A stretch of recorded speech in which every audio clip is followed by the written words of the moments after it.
Oke, Assalamualaikum warahmatullahi wabarakatuh. Waalaikumsalam Waalaikumsalam warahmatullahi wabarakatuh. Oke, kita mulai saja. Nah, ini adalah lanjutan ya dari yang namanya informasi dalam praktek sebenarnya ya. Bagaimana sistem informasi terbentuk. Nah, ini yang terakhir. Setelah kita kemarin belajar tentang yang namanya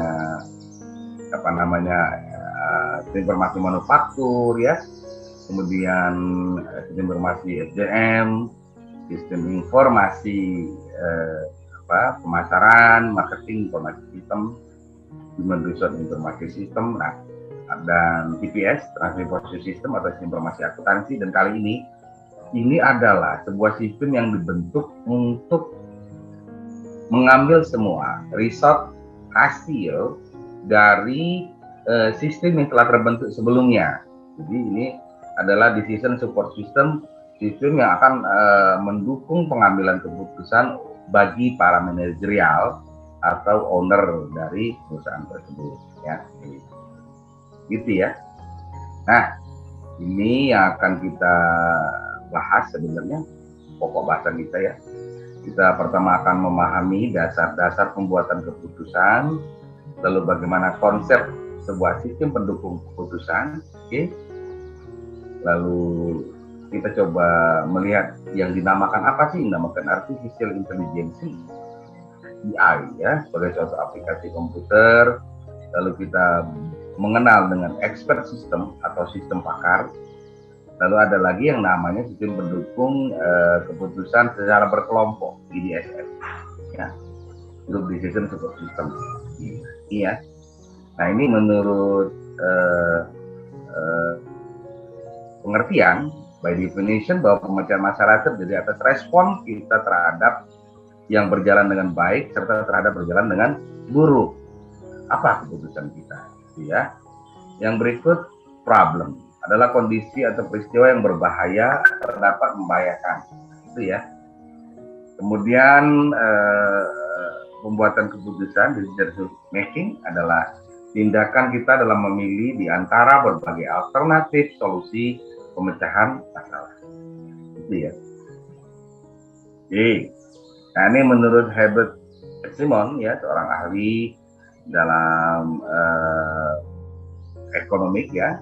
Orang yang memecahkan masalah terlibat dalam 4 tahapan. Yang pertama intelijensi, ya. Kemudian desain atau perancangan, kemudian pemilihan, dan yang keempat pengkajian. Ini digambarkan seperti ini. Ini Herbert Simon ya, problem, ada masalah, lalu masuk ke dalam aktivitas intelijensi. Ini mereka mengumpulkan informasi terhadap masalah tersebut, lalu mendesain aktivitas, dan ini membutuhkan sebuah informasi lagi ya dari beberapa sistem, lalu memilih sebuah aktivitas yang didasari juga sebuah informasi, lalu menemukan solusi, dan akhirnya kita mereview sebuah aktivitas tadi ya, dari yang kita pilih solusinya gitu. Oke. Nah, membangun konsep atau building of concept ya. Jadi ini kaitannya memang dengan elemen dari fase, jadi dari tahapan dari problem solving fase. Jadi kita harus mengenal batasan, constraint-nya, batasan kita dalam konsep problem solving ya, pemecahan masalah. Jadi kita harus melihat data, kemudian bagaimana kondisi sekarang, current state-nya, lalu apa sih batasan ya. Di batasan itu ada batasan secara internal atau kendala ya, batasan, kemudian secara eksternal atau environmental, jadi lingkungan yang akan membatasi, akan memberikan tekanan atas sebuah perusahaan ya, harus sebuah perusahaan ya. Oke. Dan di antara desired state dan current state itu ada namanya solution criterion ya. Jadi kita harus membedakan antara the current state, kondisi sekarang, dengan kondisi yang lama, di-share datanya ya. Jadi apa yang kita inginkan ya. Jadi bukan lama maksudnya, maksud kita koreksi, solution krisis adalah bagaimana kita membedakan antara kondisi sekarang, current state, dan desired state, apa yang kita harapkan ya, kita harapkan dalam rangka untuk memecahkan masalah tersebut ya, desired state ya. Oke. Nah, ini adalah elemen of the problem solving ya. Jadi ada manajer di sini, orang yang membuat keputusan atau memecahkan permasalahan. Ini desired state, standarnya ya. Standarnya seperti ini, karena itu produksi yang maksimum dan sebagainya, biaya yang rendah. Nah, itu akan achieve-nya, tujuannya itu problem manager seperti itu. Akan mempengaruhi problem solver dari manager ya. Lalu current state, informasi sekarang ada apa? Informasi yang kita dapat itu apa pada kondisi yang masalah tersebut ya. Lalu ada alternatif solusi. Jadi si para manajer ini mendapatkan beberapa alternatif solusi, lalu juga mendapatkan constraint, kendalanya apa. Nah, ketika mereka mendapatkan, para manajer mendapatkan hal ini, maka mereka menemukan solusi ya, gitu ya. Jadi ada standar, ada desired state-nya. Jadi kondisi yang sebetulnya yang standar seperti ini sih, nah gitu. Lalu ada information gitu, ada alternatif solusi dan constraint ya, kendala. Jadi menurut Henry Mintzberg, yaitu kalau kita memilih sebuah solusi yang terbaik, maka kita lakukan analisis, lalu kita judgment, penilaian, kemudian kita lakukan bargaining, negosiasi dengan beberapa manajer. Jadi kita akan diskusikan dengan para manajer, dengan beberapa manajer ya. Gitu. Jadi pendekatannya seperti itu. Kita harus mengidentifikasikan, menganalisis ya sebuah solusi itu ya. Kemudian penilaiannya kita bagaimana menilai ya. Ini merupakan sebuah intuisi dari seorang manajer tunggal ya. Lalu manajer juga akan sama-sama mendiskusikan, bargaining dengan para beberapa manajer, several manajer ya. Nah, ada yang namanya problem, ada yang namanya simptom atau gejala. Jadi ini struktur permasalahannya dalam kita memahami sebuah sistem ya. Gejala adalah kondisi yang dihasilkan masalah. Jadi struktur problem terdiri atas unsur dan hubungan antara berbagai elemen yang semuanya dipahami orang yang memecahkan masalah. Ada juga yang problem yang tidak terstruktur ya. Tidak memiliki hubungan sama sekali korelasi antara orang yang memecahkan masalah dengan kondisi yang ada. Ya. Dan Haber-Simon juga menemukan metode untuk mengklasifikasi keputusan, ada namanya keputusan terprogram bersifat repetitif. Jadi permasalahan itu akan berulang kembali. Maka kita akan membuat sebuah keputusan yang terprogram. Kalau masalah seperti ini, maka mengatasinya seperti ini. Maka itu dibuatkan sebuah programmingnya gitu. Ada keputusan tidak terprogram bersifat baru, update ya. Penuh konsekuensi juga. Nah, itu yang tidak terprogram. Jadi itu yang melatar belakangi sebuah pembentukan sebuah sistem pendukung keputusan, decision support system. Ini sistem yang memang membawahi beberapa sistem yang kita telah pelajari sebelumnya ya. Oke. Sebetulnya sejak tahun 1971 DCS menjadi sistem yang paling sukses dan paling powerful untuk sebuah menangani beberapa sistem di bawahnya ya. Nah, kalau kita lihat bagaimana DCS model ini ya. Ini ada ada user, manager ya, DCS user. Ada juga para manager ya. Oke. Mereka mendapatkan database knowledge ya, database pengetahuan itu dari inferensi engine di mesin-mesin yang misalnya kayak Google dan jadi Wikipedia dan sebagainya dan jurnal dan sebagainya.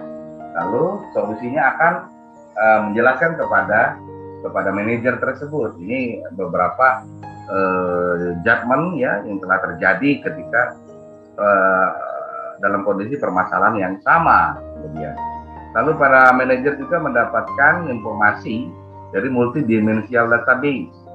Nah, multidimensional database ini juga sebetulnya tidak hanya dimensi itu, jadi tidak hanya pada konteks yang problem keputusan yang ingin dibutuhkan, tapi ada dimensi-dimensi lain, tidak hanya dimensi satu. Misalnya kalau kita berbicara tentang finance, ya, maka ada juga dimensi yang mempengaruhi itu yang dinamakan dimensinya lingkungan, volatilitas, ya, volatilitas.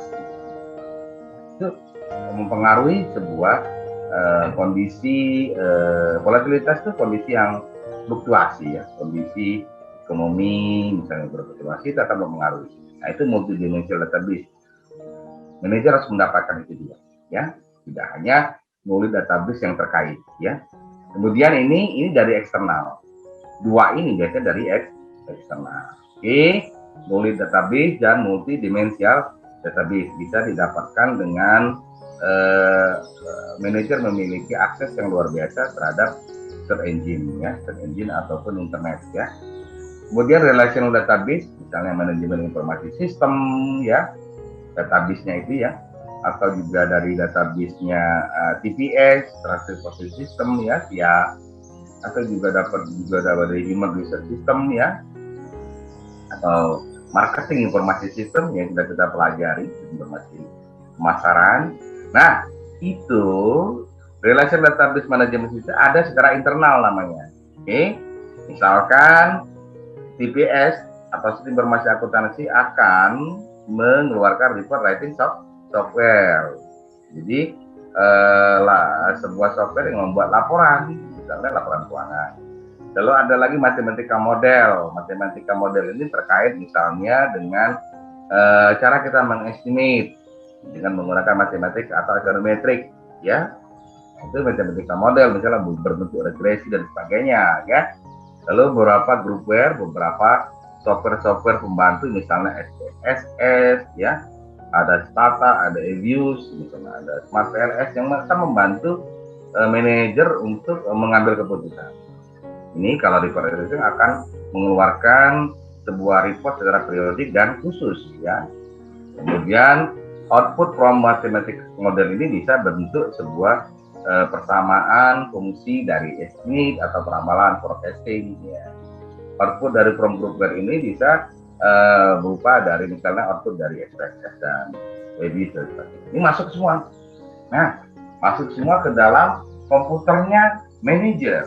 Nah, masuk semua dalam komputer manajer, sehingga manajer akan memiliki sebuah akses yang luar biasa dalam rangka mereka menemukan keputusan yang terbaik. Itu, ya. Nah, ini matematika model sudah Pak jelaskan tadi, ya. Ini sebenarnya adalah ada model fisik, naratif, garis, dan matematika, ya. Jadi bisa juga membuat simulasi, ya. Simulasi itu biasanya tidak akan menggunakan model. Karena kita punya model lalu kita uji dengan laboratorium klinik konsumen, itu untuk melihat permintaan dari pasar, ya. Ada yang namanya artificial intelligence, ya. Oke. Ini adalah aktivitas penyediaan mesin seperti komputer dengan kemampuan yang luar biasa untuk menampilkan perilaku yang akan dianggap sama cerdasnya. AI banyak disematkan di dalam robotik. Sehingga robotik itu seakan-akan bisa mengambil keputusan, ya. Apakah misalnya ini ada sebuah AI misalnya robotik penjinak bom misalnya. Nah, itu dia bisa mengambil keputusan apakah memang bom itu bisa dijinakkan atau memang tidak. Nah, itu artinya dia memiliki perilaku yang sama cerdasnya dengan kemampuan yang ditampilkan oleh manusia. Itu AI. AI banyak disematkan dalam robotik, ya. Robotik. Sekarang orang lagi bikin fintech misalnya, financial technology, robotik, consumer, jadi apa namanya, kalau kalau CS ya, computer service dari misalnya bank perbankan. Jadi bisa membuat itu AI itu. Jadi AI diterapkan di dunia bisnis dalam bentuk sistem pakar ya, expert system ya, itu kemudian jaringan saraf tiruan ini pakai MATLAB ya, kemudian algoritma detektif dan agen cerdas. Itu coba kita lihat aja expert system salah satu contohnya ya, atau sistem pakar. Expert system atau sistem pakar menawarkan kemampuan unik, jadi akan mampu bisa melebihi kemampuan seorang manajer dalam percepatan ya pemikiran, pengambilan keputusan, kemudian menjelaskan alasannya hingga menuju suatu keputusan. Jadi misalnya AI ini banyak digunakan dalam proses sebuah industrinya, pabrik industrinya misalnya itu ada AI-nya. Jadi ketika terjadi yang pressure, tekanan yang melebihi, maka sebuah aplikasi yang dilengkapi dengan AI atau software tadi akan melakukan tindakan keputusan terbaik mereka. Ya, jadi kenapa AI disematkan pada sebuah pemrosesan produksi seperti industri? Karena suatu saat memang manusia mengalami kelemahan dalam kekurangan dalam misalnya pemikiran, alfa, tidur dan sebagainya. Ya, ketika saat tidur ya itu maka sistem akan sistemnya yang akan terus bekerja, gitu ya. Ini ada area BI dapat sampaikan tadi, ada knowledge engineer, ada konsultasi ya, ada eksekusi dalam menentukan AI yang terbaik bagi sebuah industri, itu manufaktur ya. Ini Pak lewatkan saja. Nah, nah ini adalah expert system model. Bagaimana sebuah sistem expert model itu digambarkan sehingga kita akan memahami bagaimana sistem pakar terjadi. Ya, sebuah sistem pintar yang dinamakan sistem pakar. Artinya sistem ini akan menyamai pemikiran dan pengambilan cara keputusan para pakar. Ya, ini user. Ini ada user interface, misalnya ini adalah user interface adalah misalnya tampilan pada sebuah monitoring komputer ya. Ini inference engine ya, kita dapat inference engine dari banyak website dan sebagainya. Kemudian ini develop engine dibangun ya, pembangunannya ini dari inference engine. Lalu ada knowledge base di sini ya, knowledge base. Database pengetahuan juga masuk ke dalam inference engine, membentukkan sebuah inference engine, termasuk juga di sini adalah beberapa problem yang pernah terjadi yang diselesaikan oleh beberapa pakar masuk ke dalam knowledge base. Ya. Jadi pengetahuan itu masuk. Kemudian dari dua ini akan membentuk sebuah develop engine ya. Jadi pengembangan dari mesin tersebut. Ya. Oke, ini ekspor ya. Oke, artinya begini. Jadi ada arus yang bisa berputar. Ini adalah arus yang instruksi dari informasi ini. Ya. Ini ada arus sebuah arus pengetahuan yang memasuki sebuah sistem. Dan ini adalah arus solusi. Nah, expert and knowledge engineering ya akan mengeluarkan solusi sistem itu ya, mengeluarkan solusi atas permasalahan yang terjadi. Bagaimana mereka bisa menyelesaikan permasalahan? Pertama memang memiliki knowledge base ya, database pengetahuan misalnya dari manajemen informasi sistem tadi ya, beberapa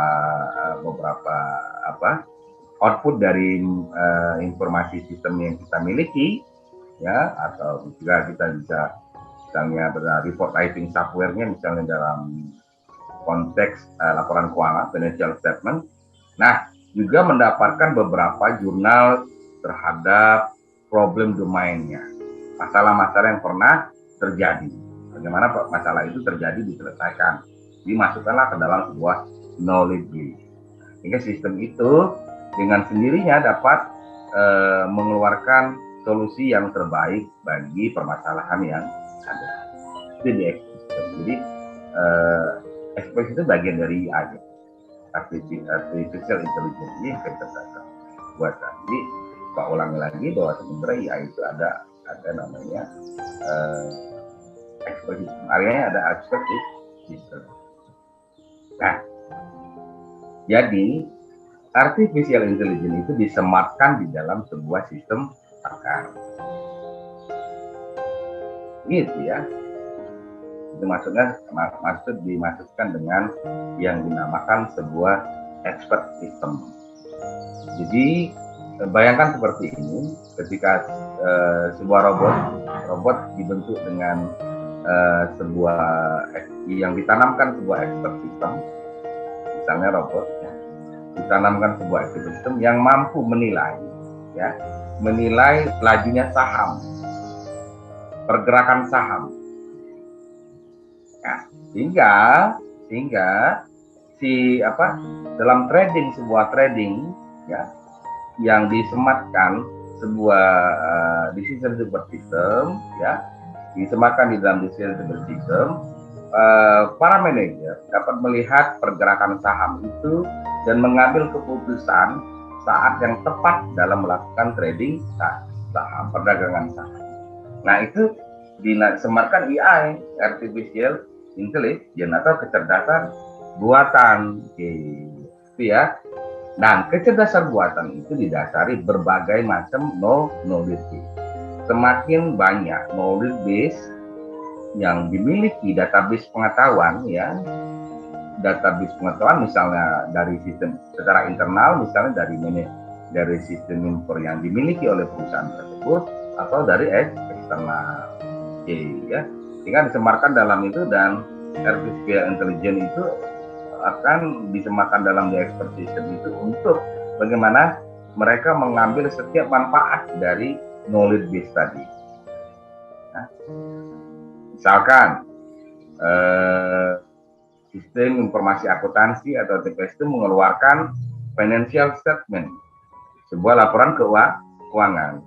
Bagaimana artificial intelligence yang disematkan di dalam expert system itu melihat dan menilai kinerja dari sebuah financial statement, ya, dari laporan keuangan dari sebuah perusahaan. Dengan demikian, secara teknikal, ketika itu digunakan untuk perdagangan saham, ya, laporan keuangan tadi, si expert system dapat menilai apakah boleh layak dibeli, diperdagangkan, atau tidak usah dijual, apa tidak usah tidak usah dilihat sama sekali, karena memang tidak menjanjikan apa-apa dari financial statement-nya. Jadi kalau dari knowledge base, misalnya dari eksternal, itu pergerakan saham, bagaimana pergerakan saham tersebut dari secara historis, sehingga dia akan melihat trennya, melihat kecenderungan dari trading analisis tersebut ya. Jadi kalau orang mau trading, sebenarnya ada dua, analisis teknikal dan fundamentalnya harus dilihat. Nah, di AI, di expert system, di trading itu orang membangun sebuah sistem itu mendasari sebuah decision support system misalnya. Itu akan mengawinkan kedua kondisi tersebut ya. Analisis fundamental, analisis teknikal di dalam sebuah decision support system yang digunakan untuk kasus trading saham. Itu ya. Oke, ada lagi namanya group decision support system. Ini adalah pengembangan dari decision support system, sistem berbasis komputer yang membantu kelompok orang melakukan tugas yang sama. Misalkan saja JDSS itu disematkan di programnya, maka angka mungkin akan sama juga ya untuk setiap wilayah di manapun di dunia ya. Ada Toyota Indonesia, Toyota Jepang, Toyota di Cina ya. Nah, dia akan bertemu dalam yang namanya group decision support system, kaitannya dengan bagaimana memperluas jaringan penjualan ya. Di GDSS itu ada nama lainnya, misalnya group support system ya, computer support corporate books ya. Oke. mengembangkan komunikasi, improve communication akan membuat semakin memungkinkan pengembangan dari sebuah keputusan. Nah, ini ada namanya lingkungan dari sebuah aturan dari GDSS, ya. Misalnya synchronous aging, jika para anggota bertemu pada saat yang bersamaan, ya. Ada asynchronous aging jika para anggota yang digabung, misalnya para manajer di setiap Toyota di setiap negara, ya, pada saat yang tidak bersamaan. Nah, itu kemudian membentuk sebuah ruang kamar decision, ya, tempat sekelompok orang bertemu langsung, ya. Kemudian ada orang yang menjaga diskusi, ya, ada moderatornya, ya. Tuh. Jadi lingkungan yang ada di dalam BDS seperti itu, ya. Nah, ada jaringan yang wilayah lokal bisa bertemu langsung, ada yang konferensi yang bermediasi komputer, itu bisa bersifat audio video secara global, secara internasional, ya. Ini adalah pendekatan dari sistem, ada face to face, misalnya. Jelasannya saja. Oke, kira itu saja yang bisa Pak sampaikan. Intinya bahwa sebuah desain super system itu akan mengambil manfaat dari sistem yang sudah ada terbentuk sebelumnya. Oke, lalu di desain super system ada dua kemungkinan, bisa digunakan langsung, ya, manfaat dari informasi yang ada bisa dari internal atau eksternal tadi, misalnya dari knowledge dashboard atau search engine, inference engine bisa dimanfaatkan langsung secara intuisi manajerial atau menggunakan AI, artificial intelligence atau kecerdasan buatan. Decision support system tadi akan mengambil keputusan, ya, mana yang terbaik, misalnya dalam sebuah pembentukan trading saham. Nah, bagaimana dalam melaksanakan trading saham, decision support system itu menentukan saham yang terbaik untuk kita lakukan threshold. Kalau kita jajaki, ya, kita jajaki lebih dibeli dan berjual kapan saat yang tepat, itu juga bisa dibuat oleh AI, artificial intelligence. Dan banyak sekali, ya, di decision support system dikembangkan secara lokal.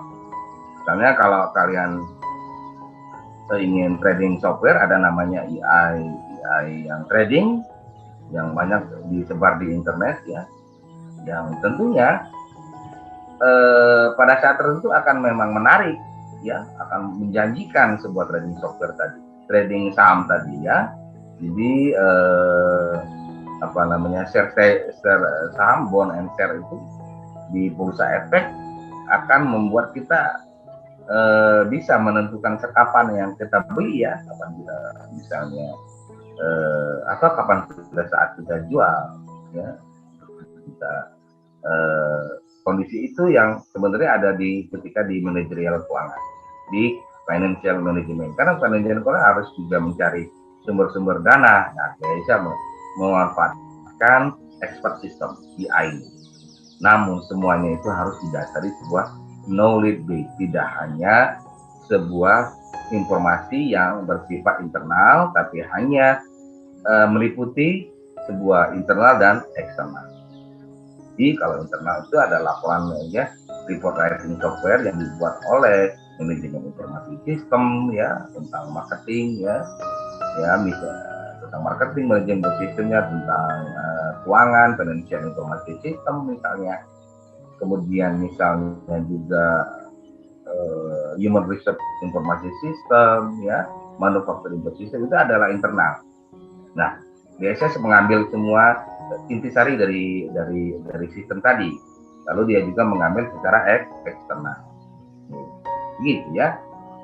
Jadi itu contoh saja, ya, aplikasi yang paling banyak di pembentukan SP system, misalnya dalam pengkhususan dalam trading saham. Itu salah satu bentuk dari AI. Sering kita lihat ada robot AI, robot trading saham, ya. Itu sebenarnya karena memang sangat terbatas dengan knowledge dia, sumber dia. Mereka itu kan didasari sumber historis mereka. Oke, kalau datanya itu, database-nya itu semakin lama semakin berkurang, tidak diupdate secara terus menerus ya, continue, maka dapat dipastikan sebuah decision itu semakin lemah kekuatannya untuk melakukan pengambilan keputusan. Meskipun dia disematkan dengan artificial intelligence. Ya, oke, demikian saja yang bisa Pak sampaikan. Assalamualaikum warahmatullahi wabarakatuh. Kita masuk ke dalam diskusi.